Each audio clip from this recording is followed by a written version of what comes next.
कढईत तेल टाका. गरम तेलात कांदा टाका. लसणाची पेस्ट टाका. त्यानंतर मिक्स करा व्यवस्थित. मीठ टाका. कांदा आणि लसूण मिक्स झाल्यावर त्यात चिरलेले कारले व्यवस्थितपणे टाका. टाकलेल्या कारल्यांना तेलामध्ये व्यवस्थितपणे मिक्स करा. हळद टाका. कारल्यांसोबत हळद व्यवस्थितपणे मिक्स करून घ्या.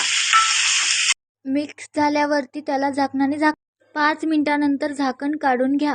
कारले शिजलेत का ते पाहून घ्या. थोड्या प्रमाणात शिजलेल्या कारल्यांमध्ये मसाला टाकून घ्या. त्यात लाल मिरची टाकून घ्या. शिजेपर्यंत मिक्स करून घ्या. चिमूटभर मीठ टाका. त्यानंतर त्यात तीळ आणि कराळू यांचं पावडर टाका. त्यात कोथिंबीर घाला. प्रकारे आपली कारल्याची भाजी तयार आहे. हिला तुम्ही चपाती व भाकरीसोबत खाऊ शकता.